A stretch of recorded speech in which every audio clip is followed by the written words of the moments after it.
Well, as you can see here, this was a huge undertaking. We're talking about hundreds of actors, deputies, EMTs, and the list goes on. If you're driving down I-Drive today, chances are you saw this huge production. This is what it was all about. Just after 10:30 a.m., the scenario began. A gunman opened fire outside of the convention hall. Orange County deputies rushed to neutralize the threat, while fire rescue crews triaged dozens of fake victims. Help! Some covered in gruesome but fake wounds. The goal? Stress test every step of emergency response. Can you move it off? This drill today is another example of the collaboration that we have with our partners around Central Florida to make sure that we are trained and prepared. The Orange County Convention Center hosts nearly 2 million visitors a year. With its location on tourist-dense I-Drive, officials say preparing for disaster isn't optional. Unfortunately, there are some people that see this as a target and seek to cause harm to those who visit. It's not just an active shooter at a school or a mall. It's everything that can harm this community and put this community in danger. While today's scenes were make-believe, the lessons are real. Officials say drills like this fix weak spots before a real attack happens, because in a crisis, every second counts. Now, according to the organizers, this all took about 18 months to put together. They're calling this a huge success, and they can't wait to do another one to make sure that our first responders here in Central Florida are ready and prepared for the worst. In Orange County, I'm Hugh McRae, Channel 9 Eyewitness News. Despite his age, 62-year-old Carlton Walcott's life was saved right here at Arnold Palmer Children's Hospital, and he credits the team of doctors here for giving him a new take on life. I thought I was healthy before it was finished, but now I have so much energy. Chest pains and dizziness sent an extremely active Carlton Walcott to the hospital back in July. Doctors discovered he had congenital heart disease, a hole in his heart, and an abnormal draining blood vessel. This is a look at Walcott's 3D printed replica of his heart. These blue veins are the veins that are abnormal, that, as Dr. Briston said, were draining to the right side of the heart, and that makes this side of the heart very big. Normally, your heart's about the size of your fist, a little bit bigger than your fist.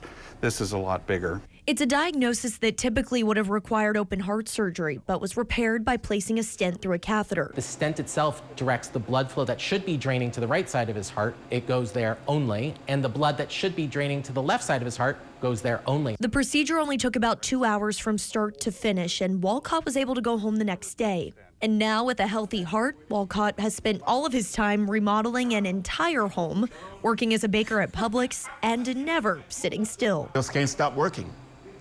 I will go to work and I feel like I could do 8 hours more. and when I come home, I still go in the kitchen and cook and then get 1 hour sleep and get up and ready to go again. I do like 50 jumping jacks a day, and then I do pull-ups, 10, 12, and then I do jump, push-ups, I do everything. Mr. Walcott was the first patient the team of doctors here at Arnold Palmer did this procedure on, and right now they are actually preparing for their second patient to do this procedure on as well. In Orlando, San Martello, Channel 9 Eyewitness News. Do we have a name for him? Squeakers. After more than a week in the hospital, Xander is finally home. The 7-year-old had to have heart surgery after a drone came crashing down right on top of him just days before Christmas. You good?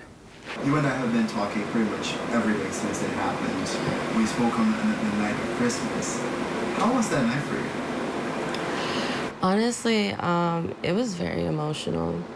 It was very hard, not only to be in that situation and trying to keep his spirits alive, but just being divided as a family. That's, not something we're used to. Xander left the hospital on Monday, and his family made sure he went home in style. They did have the wheelchair, but even when he got in it seemed kind of morbid, it wasn't making him feel better. Mostly thanks to the community, we were able to get him the power wheel, so I spent all that morning getting it together, me and my wife, trying to read those confusing instructions, but we did it. For now, the 7-year-old will still have to stay home, see the doctor at least twice a week, and will still have to take pain medicine. What procedures did he have? So he did have to get the open heart surgery. I do know there was a few arteries that had to be replaced, as well as a front part of the the heart that had to be repaired, one of the valves as well. So there was a lot of extensive work done. Xander's mom says the time they spent in the hospital was challenging, but the community support she and her family received made it all possible. I know a lot of the times the world seems like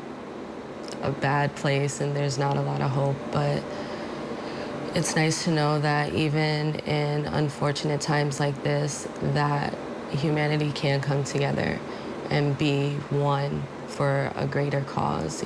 Take a look around. We are getting the first look at Universal's Stella Nova Resort. It's right next to Epic Universe's property and is almost ready for those who are ready to immerse themselves into a new galaxy. From hundreds of thousands of multicolored hand-placed tiles on the outside of the building to images captured by NASA on the walls, Universal's eye-catching Stella Nova Resort will soon welcome its first guests. You enter through a black hole into the hotel. Our guest rooms features space station-styled windows. It's just really puts you in a different place. The hotel boasts 750 rooms, a resort-style pool, arcade and gym, as well as cosmic-themed food and drinks. And if that isn't enough to be excited about, its location to an up-and-coming brand-new theme park is a plus, too. Guests will see, first of all, they'll be excited for the proximity that the hotel offers to Universal Epic Universe and the transportation that we provide to our other parks and City Walk. Developers say the ideas behind the creation of this resort are mirrored with what you'll see at parts of Epic Universe. We got to be just fully immersed in the creative, spinning off what we're doing in Epic Universe. So Celestial Park and this hotel have a lot in common. And after years of hard work, leaders say they're excited for guests to step into this new world. It's been 7 years in the making, reviewing blueprints, reviewing drawings, coming up with themes, ideas on how we're going to operate. And now the real special part is our team gets to breathe life into that hotel. Stella Nova's grand opening is set for next Tuesday, January 21st. In Orange County, Sam Martello, Channel 9 Eyewitness News. They're working on the trim here. Lois Billy is showing us around her home. It appears that they're enjoying what they're doing. That's what makes it good. And showing us all the work that's being done. She just met the crew. They're volunteers with Rebuilding Together. So we're just going to spruce everything up, and also, as you can see, there's been some landscaping done as well. It's what the nonprofit does best: repair, revitalize, rebuild. And right now they're working on homes in the historic town of Eatonville. Town officials contacted them about the homes in disrepair and the struggle to pay for the improvements. Rebuild Together partnered with Help CBC and Bank United and applied for grants to get the money needed to get the work done. In this specific home, when we took the counters out, the whole back wall was mold. So we did a lot of mold remediation, and the homeowner was breathing that in. You don't realize how that can affect your health, especially over time. Billy has lived here for 30 years. The crew removed the mold. Updating the kitchen and bathroom is next. And as you can see, the exterior is coming along nicely. Billy is loving every minute of it. Every so often you have to do a upkeep, and you have to do a thing to make you feel comfortable. This is my home, and I want it to be comfortable and look like it and be presented. Now, in addition to the house here behind me, these volunteers are also working on the home next door. And as you can see, it has a fresh coat of green paint on it. And if everything goes as planned, Rebuilding Together will do another 25 homes here in Eatonville. They just applied for a grant to make that a reality. So that's the latest here in Eatonville. I'm Q McCrae, Channel 9 Eyewitness News.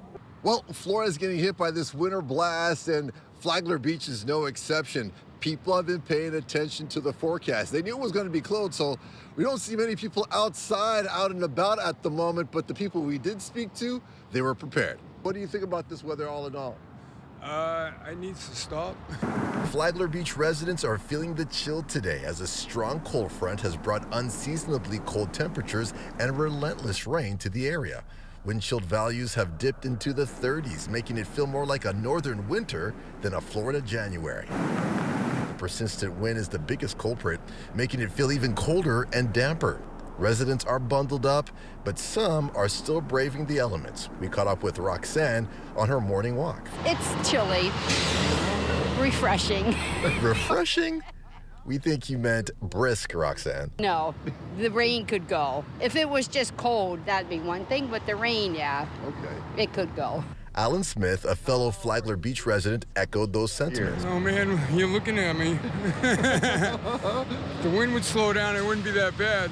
Alan was bundled up in layers, including a hockey sweatshirt, a fitting choice for this frigid day. I could deal with the colder weather and the rain, but this wind, it won't stop. It's crazy.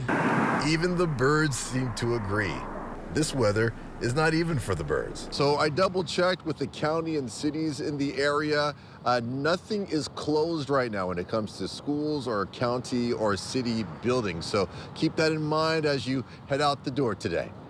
In Flagler County, Q McCrae, Channel 9, Eyewitness News.